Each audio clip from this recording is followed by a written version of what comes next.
Today's episode of Hidden Forces is made possible by listeners like you. For more information about this week's episode or for easy access to related programming, visit our website at hiddenforces.io and subscribe to our free email list. If you listen to the show on your Apple Podcast app, remember, you can give us a review. Each review helps more people find the show and join our amazing community. And with that, please enjoy this week's episode.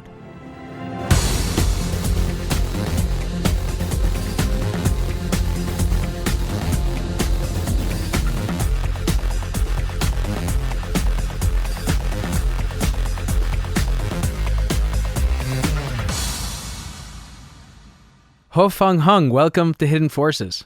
My pleasure to be here. It's great having you on. You are the Henry M. and Elizabeth P. Wiesenfeld Professor in Political Economy at Johns Hopkins. It's great having you here. Normally, we do intros after the episode is done, but in light of the fact that I want to get this episode out immediately, given the G20 summit, I'm introing you right now. You're also the author of Protest with Chinese Characteristics, which was an award-winning book that came out in 2011. And you're also the author of The China Boom, Why China Will Not Rule the World. Yes. It's wonderful having you here. I don't know if you know this, but it was actually Anne Stevenson Yang who recommended you to me. Yeah. Yes, she's the China Whisperer. She's great. She's my China Whisperer. Yeah. And she's in China right now, and sometimes she go back and forth between DC and China. I think she's had to come back now because of the relationship between the U.S. and China. Yeah. Some stuff like that. Also, I think some of her writings on some of these Chinese companies. The financial vulnerability. Yeah, and exactly. things like that. Yeah. So it's great having you on. You come, of course, like I said, highly recommended from Anne. Yeah. The reason I asked you to come on the program was because I wanted to talk about Hong Kong, the recent protests, and then to dig deeper, really, what is this really about? Yeah. What are the protests really about? Heading into the G20. Yeah. And that also gives us an opportunity to talk about U.S.-China relations, China's economy, things that we've talked about often on this program, because this is really the area of your research. Yeah. So starting off, I mean, you mentioned this to me. I think I had actually read this in the newspaper recently, but Hong Kong, the citizens of our group are going to be putting an ad out in the Wall Street Journal tomorrow. Is that right? It is the New York Times, as far as I remember, and also Financial Times, and a dozen plus major newspaper around the world, because they get a very rapid and amazingly effective fundraising online to gather more than $6 million Hong Kong dollar, which is about close to $1 million US in a day, to buy ads in major newspaper around the world. Basically, is to try to voice the concern of the Hong Kong people, to urge the 19 countries besides China that is going to be in the G20 to urge them to raise the issues of Hong Kong to Xi Jinping when they see him. And also drive fundraising back to the organization's site. Is that what you said? They basically use the money, as far as I know, and it is reported that they used the money to buy ads. Oh, right. They raised money and they used it to buy the ads. That's what you're saying. Yes, right. yes, okay. yes. So let's take a step back. We're going to talk about the G20, but can you give us an introduction to these protests? Because a lot of listeners are going to know, some people are only going to know that there were protests in Hong Kong. Other people will know that there were protests in Hong Kong about some extradition amendment. That's it. Yes. What's going on? Yeah, the short answer is that the Hong Kong government tried to amend an extradition bill, because Hong Kong used to have this extradition arrangement with a lot of countries, including the U.S., but it doesn't have extradition arrangement with mainland China. It is by design, because when Hong Kong's sovereignty is reverted to China in 1997, many people in Hong Kong worry about the China legal system. They trust that the legal system in Hong Kong is fair, it is a common law system, and it's transparent, while the legal system in China is more in a kind of a black box, and it is unfair, and there's a lot of corruption going on. So they resist the extradition arrangement with mainland China. So now they want to do it, so that if China say that there's a fugitive I want, then they can tell the Hong Kong government to arrest that person and transfer to China, mainland China. So Hong Kong was a territory of the British Empire. Yes. For how long? The transfer happened in 1997, but when... The British took Hong Kong bit by bit. First, it is the 1840s after the Opium War, and they took the nowadays known as Hong Kong Island and Kowloon, and later with another treaty with the Qing government at that time, they took what is now the rural area, the New Territories, in the 1890s. So 1997 was the time when U.S. and the British and China has an agreement that the British hand over Hong Kong back to China. Right. So, and that agreement, the conditions of that agreement were for 50 years, and they're scheduled to end in 2047. And I think that's part of the backdrop of this larger discussion. As far as the amendment is concerned, I think the issue, it came out of a case of a supposed murder of a woman in Hong Kong, a Taiwanese in Taiwan, woman. Is a murder of a Hong Kong woman by her boyfriend, allegedly. Who was from That Taiwan. happened in Taiwan. That happened in Taiwan. Happened in Taiwan. Right. Yeah. Okay. And that boy was supposed to face trial and in Taiwan, but because the current extradition arrangement didn't include mainland China, Taiwan, and also Macau. So now he fled to Hong Kong, and they wanted to extradite him back to Taiwan. Yeah. And the idea here was that it was presented to the Hong Kong people by Miss Lam. What's her full name? Carrie Lam. By Carrie Lam, as something that was strictly between Hong Kong and Taiwan, or thought for that reason. But the suspicion always was that it was actually Beijing behind it, right? Yes, and actually Taiwan government already issued a statement saying that even without the extradition amendment, there will be way for Hong Kong to hand over the person to Taiwan, so you don't need that amendment to do that. And of course, that many Hong Kong people are suspecting that Hong Kong government is using this case to put in mainland China, the extradition arrangement with mainland China, and Beijing is behind it. And actually in late May, that because in the beginning, many business, even the establishment business elite has questioned about this, because a lot of Hong Kong business elite had experience with the legal system in mainland China, so they also fear that being arrested by Hong Kong police and transferred to mainland China for some fabricated charge or something like that. And then in late May, there is a kind of a Hong Kong business group visit Beijing, and then some very high-rank Beijing official, including the standing committee, the Politburo standing committee member Han Zheng, met with this group of business people and saying that Beijing is behind this extradition bill amendment, so business people don't need to worry about it, you should be behind it. So basically Beijing has put a lot of political capital in making sure that the business elite, despite the doubt, will support the bill and then get it passed in the Legislative Council in Hong Kong. So Hong Kong enjoys a very unique, special trading relationship with Western countries, right? It's also, I think, the biggest financial hub in the East. Is that right? So how would this amendment impact, from a practical standpoint, economically, how would it impact Hong Kong? Yes. It is very interesting because this extradition bill, the amendment is really putting Hong Kong's special status as a financial center in China in jeopardy, because Hong Kong's special financial center status is given by its independent jurisdiction system, by its independent legal system and freedom of speech, and also freedom of assembly, and also Western countries and Western media, Western companies are based in Hong Kong, even though they have business in China, so they rely on the Hong Kong legal system. And if this extradition bill amendment is passed, then people doing business in China might worry that they can be arrested by Hong Kong police and transferred to mainland China easily, even if they are journalists or they are activists or they are businessmen who do something or say something that the Chinese government don't like. And with this extradition bill and this possibility of being transferred to the mainland Chinese legal system, then many business people or many companies that are headquartered in Hong Kong, and even journalist organization headquartered in Hong Kong, they might have doubt about the safety of being in Hong Kong, and they might move to other places. And it is already happening, as some journalistic reports show that some wealthy people, because of the extradition bill and worry about this possibility of their safety being jeopardized, they start to move their money to like Singapore, a safer place, and they will worry that Hong Kong might no longer be a safe place for their money and for their own safety if that extradition bill is passed. So Hong Kong operates under common law, right? Which is different than what they have in the mainland. Also, its democratic culture clearly on display with approximately 2 million people in these protests, right? With 90% humidity, something in the 90s in terms of temperature, incredible. It's significantly different, as I said, culturally and legally from China. For those who aren't familiar with Hong Kong, have never been there, or lack a deeper appreciation for those differences, can you help us get a sense of just how different the culture and the system is in Hong Kong versus the mainland? And they speak two different languages also, right? Most people speak Cantonese, and many of them also speak Mandarin and English. And in terms of the system, Hong Kong is very different because you don't need to feel worried when you criticize the Hong Kong government and Chinese government. And for journalists who report about corruption of Chinese officials and financial vulnerability of Chinese state-owned company, they feel safe to say that, which is a lot the case in mainland China. If you report some corrupt officials, report about vulnerability of some well-connected state companies that the journalists concerned might be arrested. That actually it happened.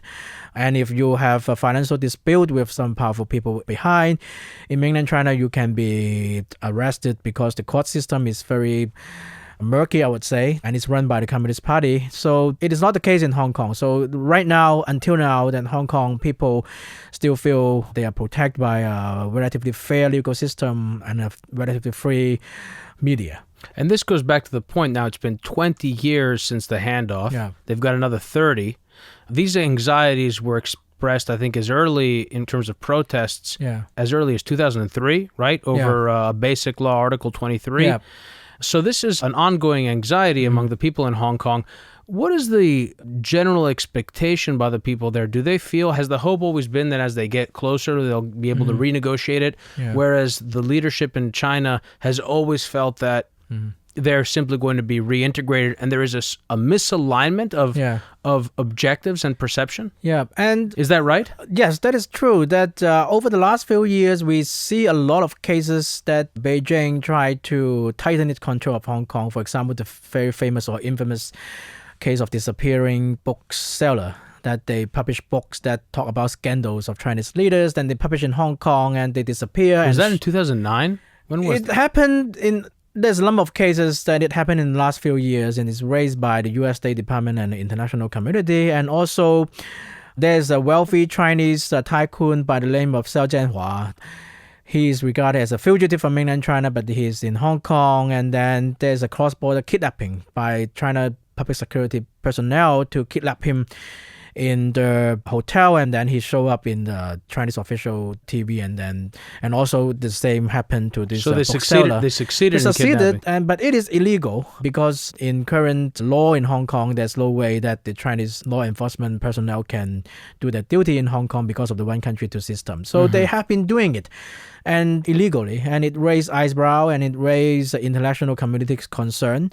So it is what Beijing has been doing. Now they do this extradition bill amendment that people are thinking that now they finally try to legalize the whole process of this arresting people in Hong Kong and transferring to mainland China. So it is why it hit the button of many Hong Kong people. Because in the past that they have to do it under the dark and do it carefully, not to be discovered because it is not legal. And if that extradition bill can happen, is passed, then they can do it under a formal legal channel, just requesting Hong Kong police to arrest the people and then transfer it to mainland China. So help me understand the circumstances in which this amendment was attempted to be passed. Was there any willingness by the government in Hong Kong to engage in a fact-based debate with the public over its proposed amendment prior to the general the protests? Feeling that make the people angry is that the consultation period is very hasty, very rushy. And they keep talking about the Taiwan case to justify it, but everybody point out that it is just an excuse, and because the main concern is about mainland China, the extradition to mainland China. So the discussion is very hasty, and the government is very much want to rush it through, even after the 1 million strong protests in June 9th, and the government still want to go ahead to pass it in the Legislative Council. And then the conflict in the June 12th erupted. That protester basically paralyzed Admiralty district where the Legislative Council and the government is located, so they have to cancel the meeting, and then in the end the government backed down and indefinitely postponed the bill. So let's talk about the protests, because one of the interesting things that I read of yours is you described these protests as, quote, more guerrilla this time around. Yeah. What did you mean by that? That is interesting that in the last time that Hong Kong protests got attention internationally is the 2014 Occupy movement. At that time... The Umbrella Movement. The Umbrella Movement. Why was it called the Umbrella Movement? It was originally called Occupy Central, Occupy Movement, but in the end, when the Hong Kong police force used tear gas and the young people don't have much to defend themselves against the tear gas, so they just raise the umbrella to block the... It's not very useful, but many people just use umbrella, so it is quite a scene, so it's called the Umbrella Movement. And so in 2014, so the main action of that time is that they occupied several areas in Hong Kong, one on the Hong Kong Island side near the government headquarters, one is Kowloon side. So they occupied the area for more than 70 days, and the Chinese government is angry about it, and the Hong Kong government eventually managed to clear them up after they were out by themselves in November 2014. So this time around, that apparently the protesters learned the lesson that they think that it is unwise to hold a territory and occupy it for a long time. It is difficult to sustain. So this time they were taking the less. So just to clarify here, was the notion of occupying, was that in any way related to what was going on in the West with Occupy Wall Street? In the beginning, that one of the professor who devised the idea of Occupy, Benny Tai, who is a law professor in the University of Hong Kong. Now he's behind bar. He's behind bars. He's in prison. In prison because of his action of inciting, quote unquote, inciting other people to public disorder. And he explicitly talked about the inspiration from Occupy Wall Street and all this Occupy Square. That's interesting because that was one of the things I wanted to ask you about, but it was more dealing with the leaderless nature of this protest and just thinking about it in terms of the different cultural systems between the East and the West and how protests may differ and how important it might be in the East to have leaders versus in the West. But it's interesting. So what you're saying is that at first they tried to apply some of these principles like occupying a territory, but it turned out they couldn't do that effectively in Hong Kong, so they went underground. After 2014, after the occupation ended, and there is arrest, and many people continue to be activists. And there's a kind of 2016, there's a Mong Kok, they call it uprising, or some call it the riot. That is some of the young activists who were in the 2014 occupation. They throw bricks at the police when they try to clear up some street foods venue. So after that as well, that there's a mass arrest of activists and leaders. And so that... This is what year you said? 2016 is the Mong Kok one. And then the mass arrest happened after the 2016 and after 2014. And then the trial and the imprisonment of the leaders of the Occupy happened just a few months ago, right before this 2019 movement. Did this catch Beijing by surprise? Given the way that they dealt with 2014, did they feel that they had effectively crushed these protests and that this was not going to be an issue going forward? I think it definitely caught Beijing, and it basically caught everybody by surprise. And I think original calculation of Beijing and Hong Kong government about why they tried to pass this extradition bill in such a kind of a hasty manner, because I think their judgment is that the leaders, the core activists of the opposition has been arrested behind bar, and two are actually in exile in Germany right now. So the resistance has been broken. I think it is the original calculation. So the resistance from the society will be minimal when they pass the bill. So no matter what, they can pass it without major incidents. And in the end, even without all these leaders and without all these famous activists like Josiah Wong, he was behind bar when the thing erupted. He's now out, right? He's just out. He's that young gentleman. Out. How old is he? 21? He looks very young. I haven't kept track of it, but he's the very person that's been all over the international press. And all these kind of iconic figures behind bar, and so even without them, then the people just organized themselves spontaneously in this guerrilla battle with the government on June 12th. So I think the reaction is so strong and so self-organized that I think definitely it caught Beijing by surprise. It caught them by surprise. Yeah. Another really fascinating thing about not just these protests, but generally we saw this, of course, in the Arab Spring in Egypt, how many years back, is the role of technology. But I think what's interesting in the East is that the tools of suppression by the state are much stronger than they are anywhere else, particularly, specifically speaking, in China. I don't know how powerful the technology is in Hong Kong. It may be very similar, but the institutional practices are not as Orwellian or suppressive in Hong Kong. How important was technology, one, on the suppression side, and then how important was it on the side of the protesters and like encrypted messaging and things like this to help them organize? Yes, that is very important, and it's another key difference between Hong Kong and mainland China. In mainland China, you don't have access to Facebook, Telegram, Google, and all these social media. That the homegrown social media in China available to Chinese people in the mainland are tightly controlled by the government. While in Hong Kong, that people still have relatively free access to all these kind of social media that we are familiar with. And reportedly, and actually there are some activists who wrote the article in Financial Times to talk about it. And actually that it is this social media and social media group, discussion group that help organize the whole thing. Then and the young people are really tech savvy and very aware of the power of the social media, and then to organize themselves, even without a hierarchical organization to do the organizing. Mm-hmm.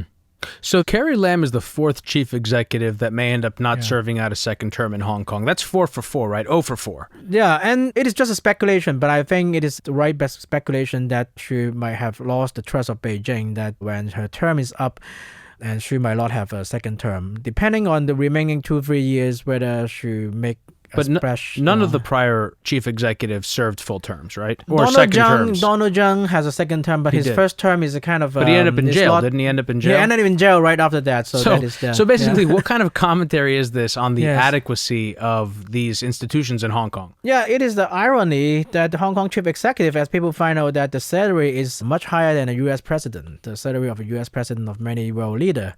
Well, I don't actually know. What is the salary of the U.S. president? I don't have the exact figure, but it is...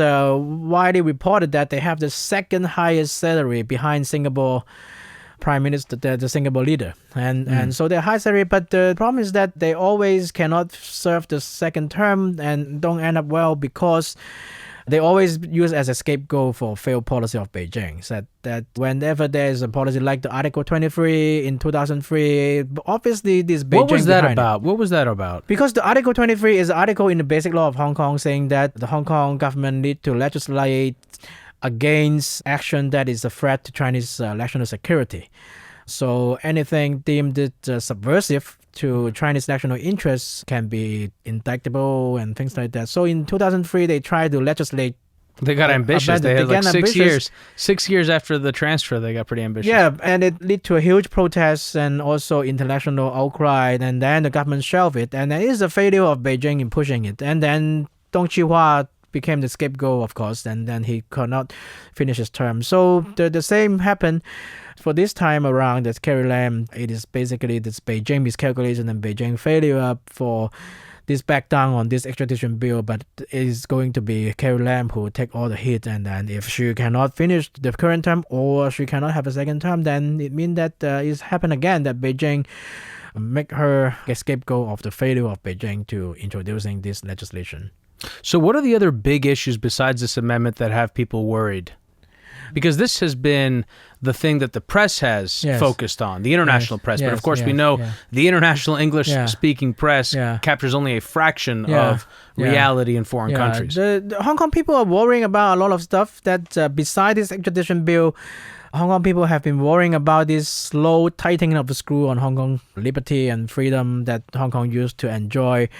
Is that what it feels like to the Hong Kong citizen, that there is a tightening of the screw? Yes. And is that also just built out of the cynicism and the expectation that Beijing has designs on Hong Kong in the long term that don't align with what the citizens of Hong Kong want? Yeah, they've always been suspicious of Beijing. There's suspicion on one part, the other part, and Beijing has been quite courageous to openly talk about it. For example, the liberty and freedom of Hong Kong is guaranteed by the Sino-British Joint Declaration that lay out the terms of the one country, two system and 50 years unchanging system, and also the basic freedom, basic right of Hong Kong people. And now the Beijing government and high-rank officials keep saying that this kind of treaty with the UK is no longer valid because it served its purpose, and now it is totally the internal affair of China, and then foreign press and foreign government shouldn't say anything about it. So Beijing has been saying out loud that, and they have been saying that one country is bigger than two systems. And the Hong Kong people see that it is not what we expect when we have the deal and we accept the sovereignty handover in 1997. So it has been happening for a while before this blew up. So are you optimistic or pessimistic about how this is going to work out? Because, I think what I've seen oftentimes with these types of situations is that there's a lot of energy and passion and excitement and optimism early on among the protesters, regardless of whether it's in China, Hong Kong, Greece, Spain, the United States. But the government has unlimited resources, or seemingly unlimited, to press down and can wait it out. And eventually they'll slip it back in. In fact, I want to ask you, one of the demands of the protesters is that they withdraw, that Carrie Lam withdraw the amendment entirely, right? Because they're afraid she's going to reintroduce it next year or 2 years or 3 years from now.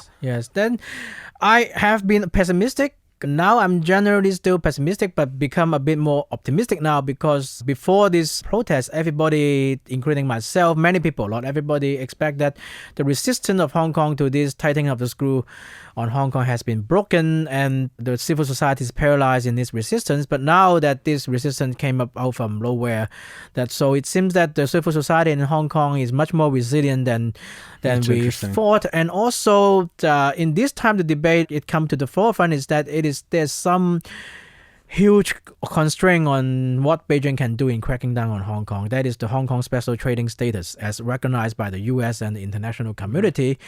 That served China very well, particularly in this current trade war situation, that if China crack down harder on Hong Kong to trigger a kind of withdrawal of international recognition of Hong Kong as a special trading territory and a special custom territory separate from mainland China, then Chinese financial interest is going to be hurt. Well, that's the thing, because China has capital controls. Yes. Hong Kong is very important as a financial center for the Chinese elite in particular who look to get their money out. Yeah. And also Hong Kong's special status as a custom territory separate from mainland China. For example, Chinese company, if they want to invest in infrastructure in Australia, in US, in other Western countries, it's very difficult. And this Western country is going to cite national security concern to ban this investment. But if that Chinese company somehow can set up a subsidiary of shell company in Hong Kong and then invest in this Western company as a Hong Kong company, it faces much less scrutiny. Right. They can invest in port facility along the Panama Canal pipeline in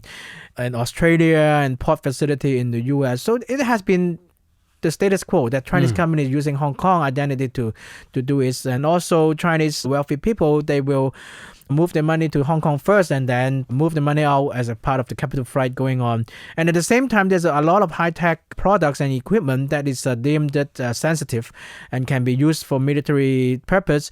They have export control. For example, US have explicit law to exporting this kind of equipment to mainland China. But Hong Kong, as a special custom territory, they can import this equipment. So Chinese company like Huawei is just setting up shops in Hong Kong to import this equipment. This idea, this notion of, again, you said it earlier, it comes from 1997 or when it was first uttered, I can't remember, of one country, two systems.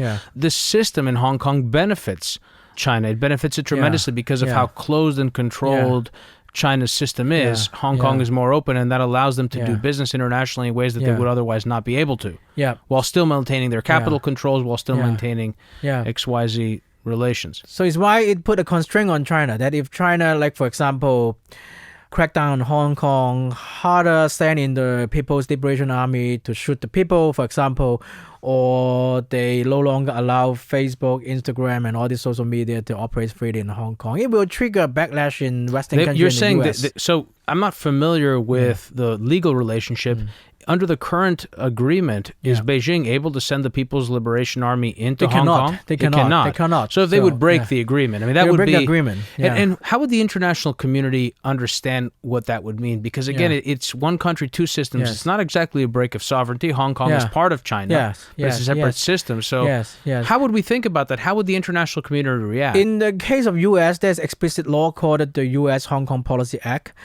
It was instituted in 1992 that regulate U.S. policy toward Hong Kong after 1997. According to this law, the U.S. State Department periodically has published report about the state of autonomy of Hong Kong. And according to this report, if it is verified that Hong Kong is sufficiently autonomous from mainland China, then U.S. can apply its law to Hong Kong separate to its application to mainland China, like export control, immigration control, and regulation of mail and investment from Hong Kong vis-a-vis investment from mainland China. So it is established in the law in the U.S. So, and many other countries have similar law and regulation separating Hong Kong from mainland China. So if Western countries and U.S. find that actually Hong Kong is no longer sufficient autonomous, they can withdraw this recognition and start to regard, for example, company from Hong Kong as the same as company from mainland China, and so on and so forth. And So what do the Taiwanese think about what's happening? I mean, we mentioned Taiwan early on because they were the excuse for the law, but of course Taiwan, the moment they realized what was going on, they didn't want the amendment because for them, Hong Kong, it's even closer to China. That's a bulwark to their relationship. That is very interesting thing to observe because there's a presidential election coming up in Taiwan in January 2020. And before this extradition bill thing, that the current incumbent government, which is a pro-independence and government led by Tsai Ing-wen, has a low rating because of many administrative mistakes, and so that there's popularity is not high. Many people would expect that she might lose the election, and relatively pro-Beijing and friendly with Beijing. There's a more pro-Beijing government in Taiwan traditionally, and also a more, not necessarily anti-Beijing, but more independent-oriented one. And both of them came out against the amendment. Both of them came out against the amendment, and the latest polling is showing that incoming government chance of re-election substantially increased. And then definitely the debate and the conflict in Hong Kong help to let Taiwan people see it is what one country system is. What do you think that's... So currently, the party that is out of power is the more pro-Beijing government. Yes. They have a chance to win the election in 2020. They had a chance. Now those chances are diminished because of what's going on in Hong Kong. According to poll. And people speculate that Hong Kong is one factor. So that's obviously got to raise alarm bells in Beijing. Yes, they don't like that, right? Yeah. So it's actually... That's very interesting. So what you're saying is that the reaction to the protests in Hong Kong, to this amendment in particular, which represents tightening of the screws, as you said, of Beijing on Hong Kong or potentially version in Taiwan, the reaction was so strong against that it has actually destabilized the politics in the region such that Beijing actually wants to pull back. Yeah. Right? I mean, it's pretty remarkable. Also, the police brutality that is shown, that of course the police is using tear gas and rubber bullet. And it is quite a dramatic measure by Hong Kong standard, because in Hong Kong, protesters used to be very peaceful, that they built barricade, they didn't throw Molotov cocktail and anything like that. They never did that. Then, so I got to ask you something. What if this ever happened on the mainland? Right, if this is what we're seeing in Hong Kong, 2 million protesters. What's the population in Hong Kong? A bit more than 7 million. 7 million. 7 million. So it is 2 million out of 7 million people. Okay. So exactly, that's a huge number, right? It's a huge proportion. Right? Yeah. But 7 million is only a fraction of a billion. Yes. Right. Definitely. So this, of course, is the fear of the Chinese Communist Party, right? Yes. Ultimately, it's that they would fear lose. That it spill over to mainland China, the protests. Their fear is that they will lose control of the country somehow. Not necessarily that it's going to happen now, but this is the underlying fear of everything, right? This was the part of the peace that Deng Xiaoping made in 1989 with Tiananmen protests, right? Yeah. So, I mean, how realistic is it that this could ever happen in China? I think it already happened in many places. Like in Tibet and Xinjiang, we have a lot of this kind of larger scale and more violent protests. That's the Islamic part of the north. The Islamic part of the western part. Yeah, so it is why they have this concentration camp as a solution to kind of put down the unrest in Xinjiang. The problem is that in mainland China, including in Tibet and Xinjiang, they can resort to these extreme measures. Right, because it's the mainland. Camp is the mainland. In Hong Kong, they cannot stand in the PLA, they cannot stand in the army, they dare not shoot people and kill some people. Your point is that they would be able to get away with much, much, much greater measures on the mainland, and the international reaction would be minimal? International reaction is still big at what happened in Tibet and Xinjiang, but it is mostly moral accusation. Right, there's been largely a blackout of this. And people don't know about it. And in Hong Kong, there's a presence of international press, and also there's this international recognition of Hong Kong special trading status. If they really crack down hard on Hong Kong and shoot people and establish education camp, things like that, then immediately the international community will withdraw its recognition of Hong Kong as a separate entity in trade and all other matter, and it will hurt China financially. So it is why they have the constraint that they cannot crack down hard on Hong Kong. They don't see this protest to grow, so the only thing that they can do is to back down. How much of this is generational? In other words, many of the protesters were too young to meaningfully remember Tiananmen, right? Yes, the memory is still alive, and in the Tiananmen is part of the collective memory that is transmitted from generation to generation, because we can see that in Hong Kong, June 4th, they have these vigils and ready to commemorate the killing in 1989. So the memory is still alive, and it's not like in mainland China that people don't talk about it, don't say about it, don't write about it. Yeah. So, Ho, I want you to stick around. I want to take us to overtime for our subscribers. I want to talk to you about Chinese leadership. That's something that you've written a lot about. I also want to talk about the One Belt, One Road initiative and the significance of that for safeguarding foreign direct investment in China, particularly after 2008. with the financial crisis and the drop in exports, and that obviously had a knock-on effect on foreign exchange reserves, which is something we've talked about on the show, and it's something that you've talked about, the importance of that, and the importance of that for the renminbi dollar peg. Yes. And also this really fascinating thing that we haven't spent much time talking about, which you've done a lot of research on, which is the transformation of the population from being a labor input to being a source of consumption. Yes. All right. And this is also very fascinating. It's something that Michael Pettis has written a bit about when it comes to savings. So for regular listeners, you know the drill. You know where to go.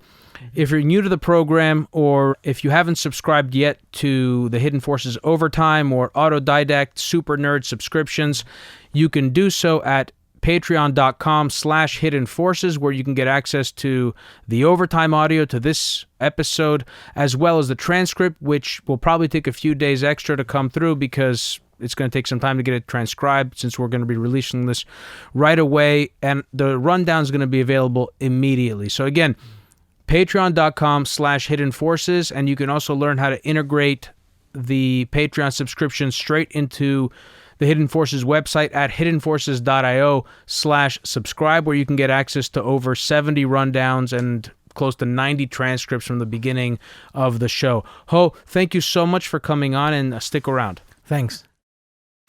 Today's episode of Hidden Forces was recorded at Creative Media Design Studio in New York City. For more information about this week's episode, or if you want easy access to related programming, visit our website at hiddenforces.io and subscribe to our free email list.